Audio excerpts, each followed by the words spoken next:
Hello students, good evening. कैसे हैं आप लोग? चलिए आज हाई स्कूल की नेक्स्ट पोएम स्टार्ट करते हैं, जो कि है अ टाइगर इन द जू, मतलब चिड़ियाघर के अंदर बाघ। किसने लिखी है? मैस्ली नॉरिस। क्लियर? तो चलिए इसके सीधे क्वेश्चन आंसर्स करते हैं। इससे पहले मैं थोड़ी सी चीज़ बता देता हूँ। ये जो पोएम है ये टाइगर के बारे में है। जो टाइगर है वो पिंजरे में है, तो पिंजरे में उसके हालात कैसे हो चुके हैं और जंगल में उसके हालात कैसे होते हैं। तो इन दोनों के बीच में अंतर दिखाया है कि जंगल में होता तो राजा होता, भाई सीधी सी बात है वो तो। लेकिन पिंजरे में इसकी क्या है, सारे तेवर ढीले हो गए मतलब केवल एक छोर से दूसरे छोर तक टहल रहा है और उदासी में है, गुस्सा तो आ रहा है लेकिन कुछ कर नहीं सकता। ये सारी चीज़ें इसमें बताई गई हैं, ये सार है इसका, है ना। तो इसको स्टैंजा को पढ़ते हैं। He stalks in his vivid stripes, a few steps of his cage, on pads of velvet quiet, in his quiet rage। तो यहाँ पे जो बात चल रही है गाइस, ये टाइगर इन द जू है। तो यहाँ जो ध्यान रखना है, पहले सवाल का आंसर तो यही है। हर एक मतलब किसी भी पैसेज में पूछ ले कि हु इज़ ही या व्हाट इज़ ही, तो ही यहाँ पे हमेशा किसके लिए यूज़ होगा गाइस? टाइगर के लिए, क्योंकि पूरी की पूरी पोएम किस पे है? टाइगर, बाघ। क्लियर? अब देखिए इसके क्वेश्चंस कैसे करते हैं। आपको अर्थ, इसका अर्थ नहीं निकालना है पोएम का। अगर सार समझ में आ रहा है ठीक है, अर्थ निकाल सकते हैं तो भी ठीक है। लेकिन अगर आपको अर्थ नहीं निकल रहा है तो उसके लिए भी सोल्यूशन है कि आप क्वेश्चन आंसर करके ही आएंगे और गलत भी नहीं होगा। पहला क्वेश्चन है, who was walking in the cage. देखिए walking in the cage, who was walking in the cage, जो पिंजरा है केज उसके अंदर कौन घूम रहा है। तो स्टॉक का मतलब एक तरह से क्या होता है? वॉक भी होता है। तो कौन है इसका answer? Tiger. The tiger was walking in the cage, मतलब वो एक छोर से दूसरे छोर टहल रहा है, बेचारा कुछ कर नहीं पा रहा उसके ना। Next, how did tiger seem but remain quiet. Remain quiet, देखिए आप इसका देख के लाइन से सीधे आंसर मार सकते हैं। क्वाइट कहाँ लिखा है? ये क्वाइट है जी, ये लिखा है क्वाइट। तो इसी लाइन को अगर उतार दें तब भी आपको फुल मार्क्स मिलेंगे मतलब। लेकिन अगर सिस्टम से लिखेंगे तो और अच्छी बात है, कोई दिक्कत नहीं है इसमें। How did the tiger seem but remain, मतलब जो टाइगर है कैसा दिख रहा था, कैसा महसूस हो रहा था हमें कि कैसा है, लेकिन वो शांत था। तो tiger was in rage, tiger was in rage. देखिए उसको गुस्सा बहुत आ रहा था लेकिन वो कैसा था? शांत था। Clear? Next, which of the following is in the cage. तो इसका आंसर तो पता ही लगेगा, ऊपर पहला सवाल यही है, who was in the cage. तो इसका आंसर क्या है guys? Tiger. The tiger was in the cage. ये मल्टीपल चॉइस है तो आपको सीधे आंसर उतार के लिख देना है। Next, which type of stripes were there on tiger's body, है ना। तो किस तरह की स्ट्राइप्स, स्ट्राइप्स मतलब धारियाँ कैसी थी। तो ये इसका भी सीधे सीधे आंसर लिखा है। सीधे आंसर है ये रजी। देखिए मैं फिर से बता दे रहा हूँ, ट्रिक क्या है? ट्रिक क्या, कॉमन सेंस की बात है, ट्रिक बोल देते हैं बस। विच टाइप ऑफ स्ट्राइप्स, स्ट्राइप्स है ना, जहाँ स्ट्राइप्स शब्द दे रखा वो वाली लाइन उतार दो, वो वाली लाइन उतार दो, ये है। He stalks in his vivid stripes. Stripes कैसी हैं? विविड। तो अगर आपको बिल्कुल सटीक लिखना है और आपको समझ में आती है इंग्लिश, सारी चीज़ें समझ में आती हैं, तो सीधे लिख देना विविड स्ट्राइप्स, या फिर ये लाइन उतार दो, he stalks in his vivid stripes. कोई दिक्कत नहीं, फुल मार्क्स मिलेंगे क्योंकि आंसर तो है ना। चलिए नेक्स्ट स्टेंजा को करते हैं। नेक्स्ट स्टेंजा है, he should be lurking in shadow, sliding through long grass, near the water hole where plump deer pass. अब इस पैसेज, इस जो स्टेंजा है इसमें क्या किया है? देखिए फर्स्ट स्टेंजा में जो था वो कहाँ पे था, मैं दिखा दे रहा हूँ आपको, ये है ना। जो फर्स्ट स्टेंजा है इसमें जो था वो कहाँ था? चिड़ियाघर में।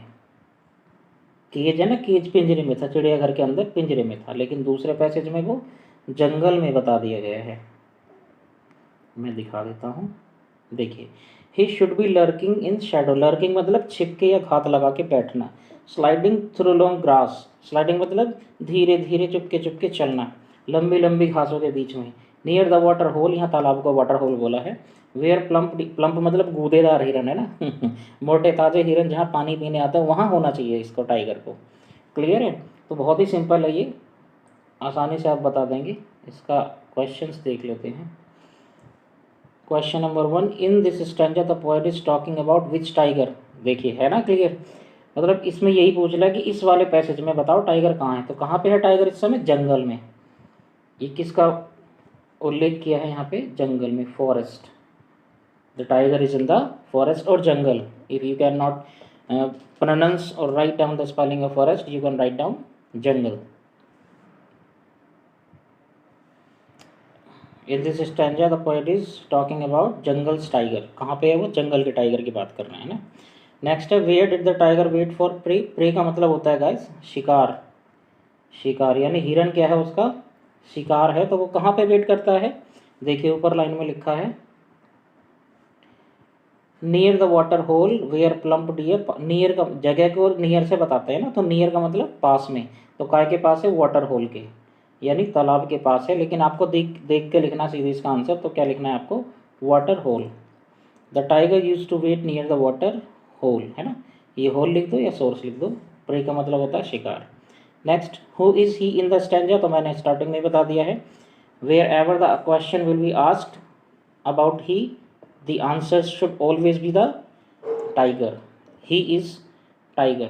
मतलब जहाँ पे भी सवाल पूछा जाएगा ही कौन है इसमें, इस पोएम में टाइगर इन द जू में, तो आपको क्या लगा देना है? The tiger. क्लियर? तो इसका आंसर है द टाइगर। इसका नेक्स्ट सवाल है which is related to moving quietly, है ना। तो गाइस इसमें मूविंग क्वाइटली एक तरह से मीनिंग पूछा है किसका है ना। तो ये लर्किंग का भी मीनिंग है और स्लाइडिंग का भी मीनिंग है। जो आपको लिखना है लिख दीजिए, ये तो लर्किंग या स्लाइडिंग। और स्लाइडिंग लिख देंगे तो भी कोई दिक्कत नहीं, केवल लर्किंग लिख देंगे तो भी कोई दिक्कत नहीं। अंतर से बस इतना है, यहाँ जो है मेन जो है घात लगा के वो बैठता भी है, इंतज़ार करता भी है, लेकिन वो खिसकता भी है। स्लाइडिंग का मतलब सीधे सीधे खिसकना है, लेकिन धीरे से खिसकना है। इसका मतलब चुपके चुपके नहीं चलता वैसा है। अगला स्टैंजा देखिए, he should be snarling around houses at the jungle's edge, bearing his white fangs, his claws terrorizing the village। यहाँ पे देखिए स्नार्लिंग मतलब गुर्राना। उसको तो ये भी जंगल के बारे में, जंगल का जो टाइगर है उसके बारे में है पैसेज।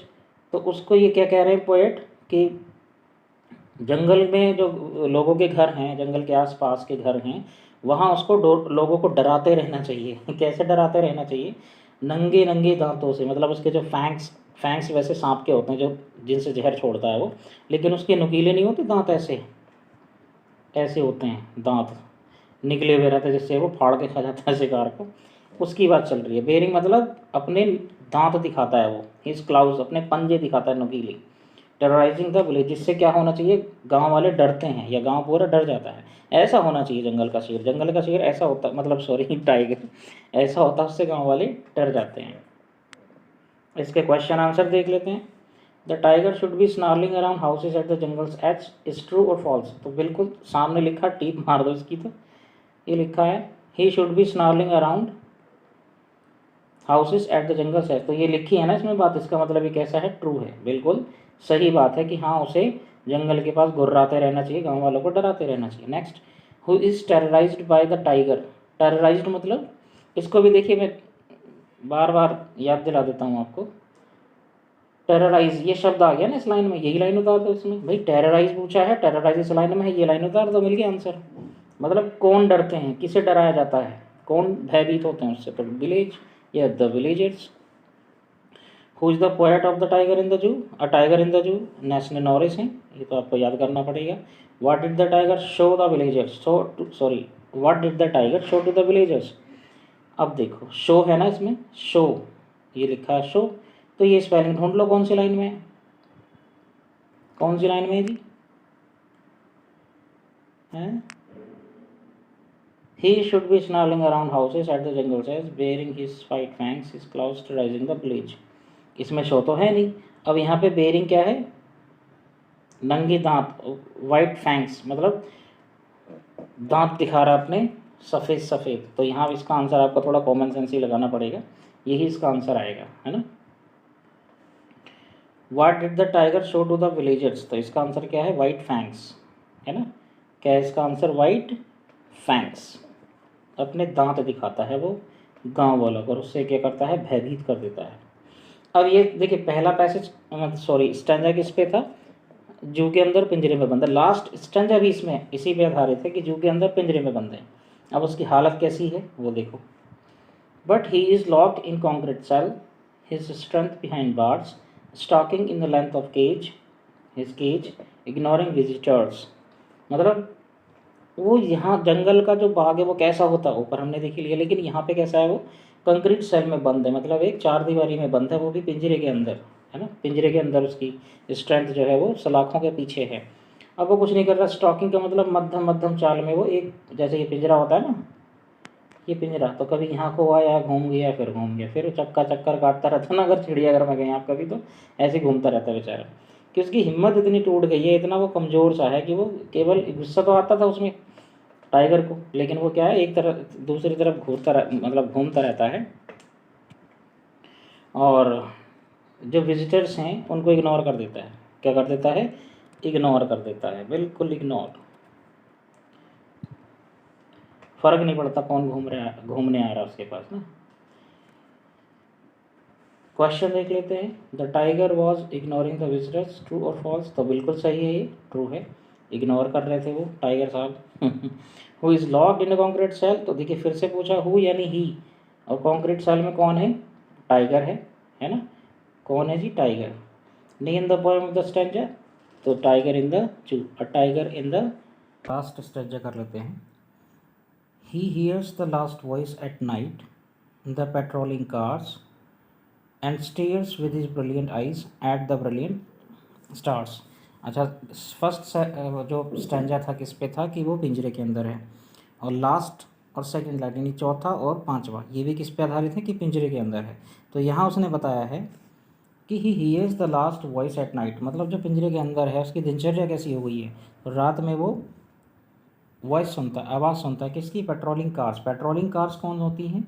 गश्त लगाती हुई, वो ये चेक करती हैं कि कहीं कोई दिक्कत तो नहीं है ना।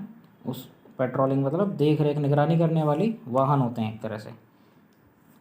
And stares with brilliant eyes, और अपनी चमकदार आँखों से, यहाँ पे क्या है? आँखों से मतलब चमकदार आँखें। एट द ब्रिलियंट स्टार्स, अपनी चमकदार आँखों से वो देखता है किसे? जो चमकीले स्टार्स हैं यानी सितारे जो हैं उनको देखता है। अपनी चमकीली आंखों से चमकीले सितारे देखता है, यानी एक ब्रिलियंट किसके लिए यूज़ हुआ है? चमकदार, आंखों में जो चमक है वो वाला ब्रिलियंट। दूसरा जो उसका स्टार्स का जो क्वालिटी है ना, टिमटिमाने जैसा जो रहता है एक शाइनिंग, उसके लिए यूज़ हुआ है। तो ये क्वेश्चन पूछ सकता है, नीचे है भी, है ना।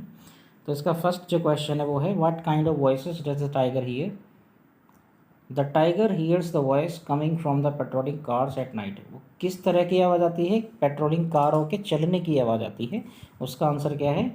ही हियर्स द वॉइस, है ना, eight night the patrolling cars. ये लाइनिंग उतार देना अगर नहीं बन पा रहा है सवाल तो, मतलब आंसर। नेक्स्ट है where does the tiger look at the night? बहुत ही सिंपल है ये। And stares with his brilliant eyes at the brilliant stars. अब स्टार्स रात में ही आते हैं, सीधी सी बात है, मतलब दिखते हैं, आते क्या रात में दिखते हैं, इसलिए इसका आंसर क्या है? ये वाली लाइन है, stairs with his brilliant eyes at the brilliant stars. रात में कहाँ देखता है वो? स्टार्स को देखता है ना। The tiger looks at the brilliant stars shining in the sky at night. रात में चमकते हुए सितारों को देखता है। लास्ट सवाल है इसका, what is the effect of repeated use of word brilliant? तो मैंने अभी बताया था रिपीट मतलब दो बार यूज़ हुआ है, इसका क्या मतलब है? तो इसका आंसर है the brilliant stars are free. जो सितारे आसमान में वो कैसे हैं? स्वतंत्र हैं, है ना। लेकिन ये जो चमकदार आंखें हैं ये बेचारी कहाँ पे हैं? पिंजरे के अंदर बंद है। यानी एक वो चमक है जो फ्री है, स्वतंत्र है, लेकिन एक दूसरी चमक किसकी है? उसकी आंखों की चमक है बाघ की, जो कि पिंजरे में बंद है। क्लियर? तो आई होप आपको समझ में आ गया होगा। किसी भी तरह का कोई डाउट है तो कमेंट करें या मुझे पर्सनली पूछ सकते हैं। मिलते हैं नेक्स्ट वीडियो में। Bye bye, take care.